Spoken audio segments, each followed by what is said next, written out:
A SOP, síndrome do ovário poliquístico, é importante entender que é uma doença crônica. Quando estamos a falar de doença crônica, significa que não tem cura como tal. Sou Denise Matoso, sou médica especialista em ginecologia obstetrícia, atuo nessa área já há 10 anos, e tenho como o meu foco principal, apesar de ser ginecologista também, mas o meu foco principal ainda são a parte da obstetrícia, as grávidas de alto risco e os partos humanizados. Doutora, quais são as principais causas da SOP? Então, a SOP, síndrome do ovário poliquístico, é importante entender que é uma doença crônica. Quando estamos a falar de doença crônica, significa que não tem cura como tal. Tem sim tratamentos que é para equilibrar a situação, mas não tem cura como tal. Não tem ninguém que diga, olha, tomei isso e estou curada da SOP. E, em relação a causas, não está bem conhecida a causas da SOP. Fala-se, se vê, aliás, já foi constatado, tem a questão genética mesmo, e assim como temos fatores, ambientais, fatores comportamentais, ou seja, no caso de, pessoas com o sedentarismo, com uma má alimentação, acabam por ser fatores de risco para o desenvolvimento da SOP. Doutora, a SOP será que está relacionada com fatores hormonais? Uhum. Pois, a SOP é uma doença hormonal, é uma doença endócrina, então está tudo relacionado às hormonas como tal. Uma mulher com SOP tem uma produção aumentada de androgénios, que são, as hormonas masculinas. Atenção que nós mulheres nós temos a testosterona, que é conhecida como a hormona masculina, mas temos, assim, numa quantidade mínima, que tem, as suas funções também no nosso organismo, assim como os homens também têm a progesterona, que é a hormona considerada feminina, a progesterona e o estrogênio, mas têm em quantidades mínimas, porque são importantes para o funcionamento do organismo.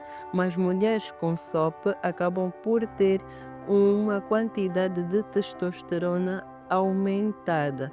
Então, sim, ela está relacionada às hormonas, é uma doença hormonal.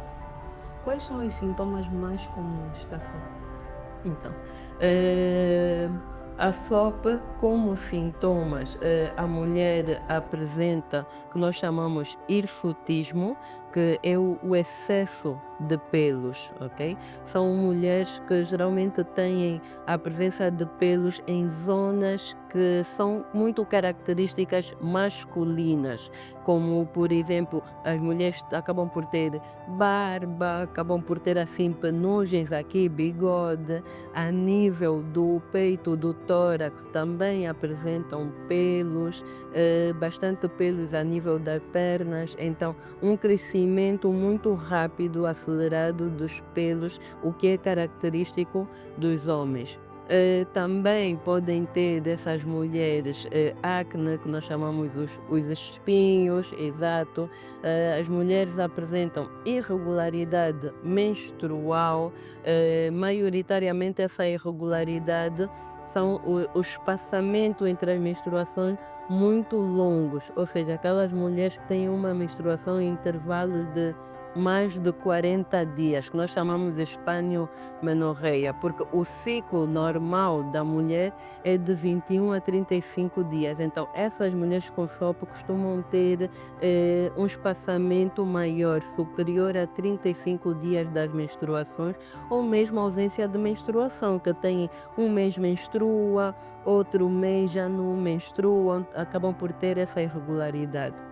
Elas também elas também podem desenvolver, porque elas fazem uma resistência a insulina. Então, são mulheres que têm risco de diabetes, são mulheres que acabam por ter um colesterol, também pode estar com colesterol elevado, têm dificuldade para perder peso, então está relacionado à obesidade também e a infertilidade, pois a SOP é das principais causas de infertilidade na mulher, ou seja, a dificuldade para engravidar. Doutora, há um exame específico para a SOP ser diagnosticada? A SOP, o diagnóstico, bom, nós nos baseamos pela história clínica da paciente, pelo histórico que ela nos apresenta. São pacientes que chegam ao consultório com as queixas, os sinais e sintomas que eu já referi, principalmente a principal queixa delas é essa alteração da menstruação, falhas na menstruação. E claro, temos exames laboratoriais que é preciso fazer o doseamento hormonal dessas mulheres, ou seja, pedir testosterona, pedir FSH, LH, ou seja, exames hormonais, assim como colesterol também, a glicose. Então, são exames de sangue que precisam ser feitos e tem a ecografia que muitas das vezes é visível, aliás, maioritariamente conseguimos ver ecograficamente ovários aumentados e com vários quistos. Existe algum problema de saúde, né, que a mulher tenha e ela vai poder ou pode associar isso à SOP como se for um sintoma semelhante? Exato, porque, por exemplo, mulheres que fazem um uso prolongado de contraceptivos, alguns tipos de contraceptivos podem levar, por exemplo, à ausência da menstruação.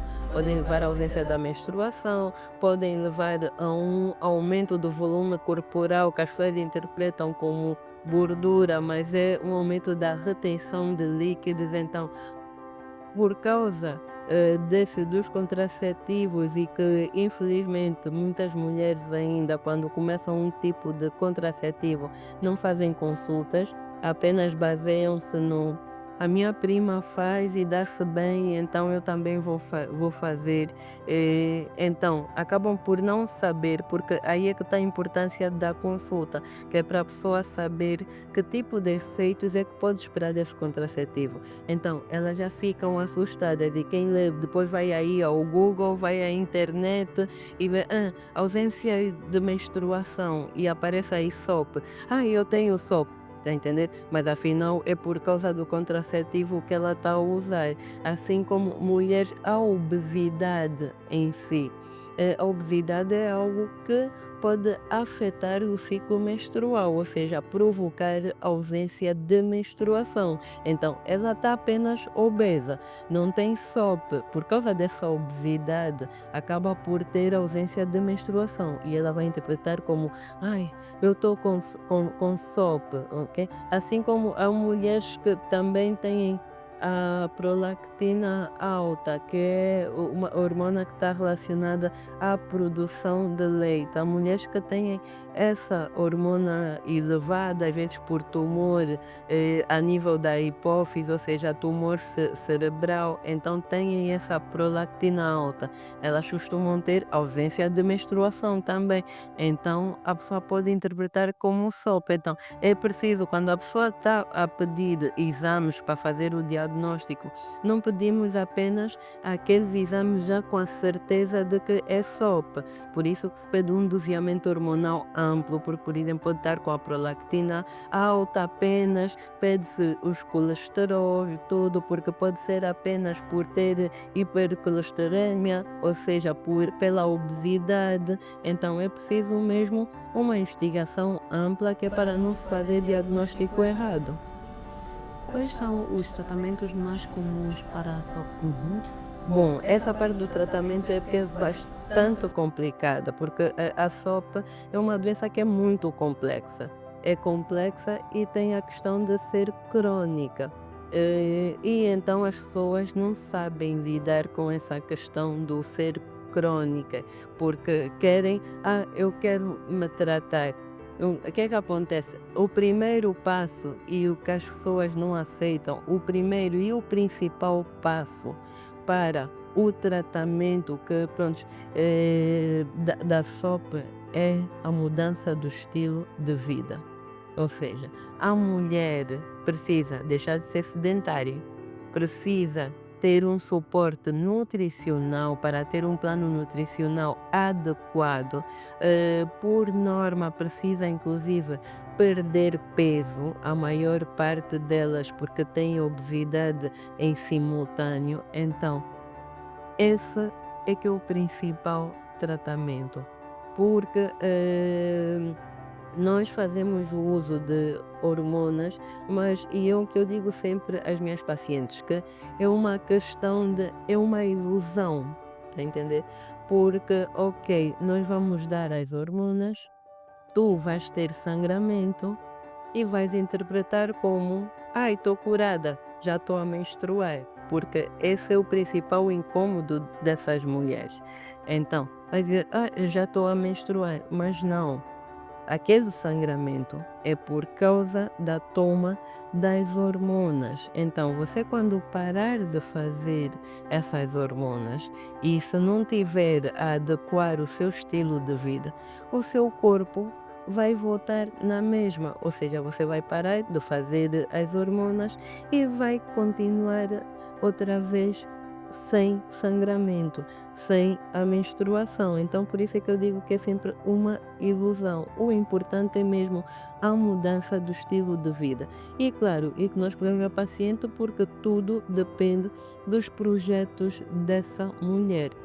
Porque todos esses tratamentos da SOP são para uma mulher que não pretende engravidar de imediato.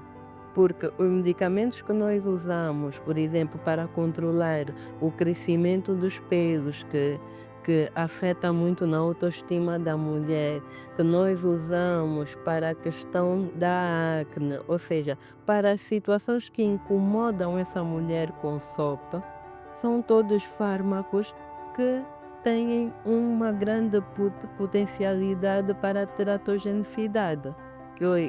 O teratogenicidade o que é? É a capacidade, né, da substância a provocar malformação ao bebê. Então, é preciso a mulher que tem SOP, a altura quando decide fazer um tratamento, estar a fazer uma medicação, é preciso se questionar tudo isso. É preciso se perguntar, ok, qual é o seu projeto em relação à reprodução, em relação à maternidade? Pretende ter filho já? Ou é um projeto a médio, longo prazo? Por essa questão, porque se a mulher tiver a fazer esse tratamento, não pode engravidar, porque pode provocar malformações ou mesmo algumas dessas medicações acabam por impedir, inibir com que ela engravide também. Então, ou seja, é preciso uma gestão, é preciso uma organização da própria mulher. Ter tudo isso programado que é para poder fazer o tratamento. Eu não sei se eu percebi direito. Mulheres com SOP têm a tendência de, prontos, serem inférteis ou não podem engravidar com normalidade. As mulheres com SOP podem, sim, podem ter infertilidade, ou seja, dificuldade para engravidar. A maior parte delas. Mas é preciso entendermos que cada caso é um caso. Há pessoas que têm, como nós falamos, uma fertilidade bastante aguçada. Há pessoas que são bastante férteis, então que mesmo com SOP, tem mulheres com SOP e que engravidam normalmente. Então, isso é dessa mulher. Mas que, por regra, porque a SOP faz com que a mulher tenha ciclos anovulatórios, ou seja, sem ovular. E a pessoa, para engravidar, precisa ter a ovulação. Ovulação é aquele processo que o ovário libera um óvulo maduro que está pronto que é para se juntar ao espermatozoide e para surgir a gravidez. Então, mulheres com SOP tendem a ter ciclos em que não existe essa ovulação, que o ovário não libera um óvulo maduro. Então, não tendo ovulação, não existe gravidez. Então, por isso é que as mulheres costumam ter infertilidade, dificuldade para engravidar. E o tratamento, como nós falamos, o tratamento em si também acaba por. O tratamento, a pessoa vai adotar o tratamento porque tu quando chegas da consulta e disse tu chegas da consulta, doutora Denise, eu tenho sopa, então vim para tratar. Eu te vou perguntar, ok, mas tu, o tratamento é para melhorar, diminuir, regredir os sintomas que tu tens ou é para engravidar? Porque aí são caminhos diferentes, tá entendendo? Tem a medicação que é para diminuir os sintomas que tu tens, da acne, do crescimento dos pelos, da questão da tendência a diabetes. Então, tem esse tratamento. Ela vai por isso, não. Eu pretendo engravidar. Para essa mulher, o tratamento vai direcionado para ajudar essa mulher a ovular, porque ela não tem ovulado. Então, é para ovular para poder ficar grávida. Ainda sobre a questão do tratamento, doutora, se a SOP desta mulher for uma doença ou for hereditária, o tratamento é muito mais demorado ou é muito mais fácil de tratar? Não temos como medir isso em relação, porque como eu já disse, o tratamento não é da pessoa esperar que eu vou me curar. Você não vai se curar porque a sopa é crônica. Então a sopa vai lhe acompanhar. É como pessoas que, ok, os hipertensos crônicos, que fazem a medicação todos os dias, que é para manter a pressão arterial estável. Que se deixam de tomar, tem alteração da pressão. Então, a sopa também é uma patologia que é crônica. Então, não é de fazer o tratamento e vai dizer, ai, estou livre da sopa. Não, os teus sintomas, o teu metabolismo, conseguimos chegar a um equilíbrio. Mas você é uma pessoa que tem sopa e vai ter que conviver com essa realidade, saber conviver com esse diagnóstico. Doutora, qual é o papel da alimentação saudável para o tratamento da SOP? É tudo, é tudo.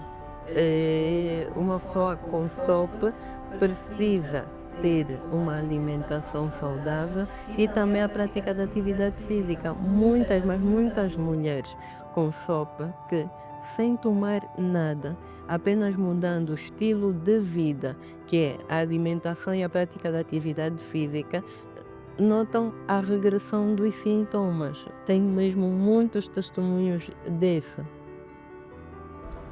Conselhos, doutora, para quem está nesse processo de tratamento, para quem ainda não descobriu e também qual é a importância que tem fazer os exames sem detectar alguma coisa para poder descobrir então. Então, é importante, mulheres, vocês não podem associar a consulta de ginecologia com problema, ok? Consultas de ginecologia devem ser feitas rotineiramente. A partir do momento que a mulher começa a menstruar, ela deve ter um ginecologista, deve fazer as consultas pelo menos uma vez por ano, como rotina, apenas para ver se está tudo bem. Porque eu recebo muitas pacientes que hoje já estão com 30 anos, por exemplo, e desde a altura que começaram a menstruar, que têm falhas da menstruação. Mas, por não fazerem consultas de rotina, não tinham o diagnóstico e agora estão já numa fase em que pretendem engravidar e que estão a tentar há bastante tempo e não conseguem. Então, por isso é que foi ao ginecologista, tá entendendo? Então, se a pessoa mamães, papais, então, porque geralmente a menstruação, as meninas começam a menstruar com 12 anos, exatamente, inclusive até 8, meninas, crianças com 8 anos, a crianças com 8 anos já começam a menstruar.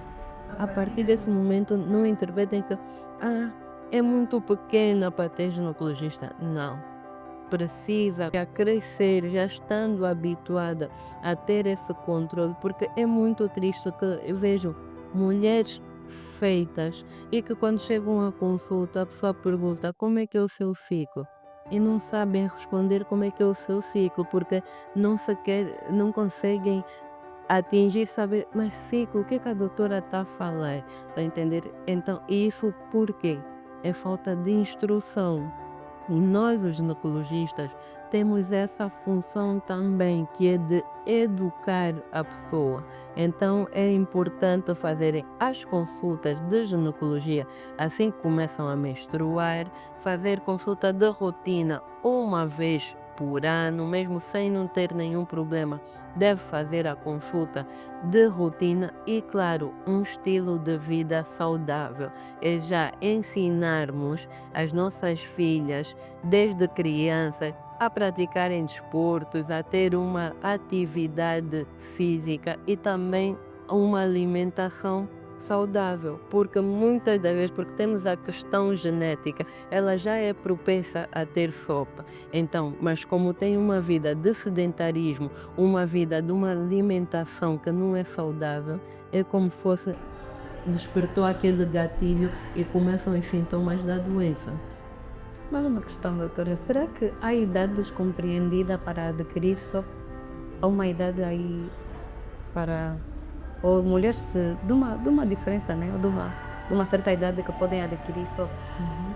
Uhum. Não, porque se for por uma questão genética, por exemplo, a pessoa já nasceu assim. Então depois vai se aperceber quando começar a menstruar e ter as irregularidades. E como tem aquelas que, ok, fica adormecido e que depois algum trauma da vida, a mudança de estilo de vida, ou então esse estilo de vida do sedentarismo acaba por despertar, a doença.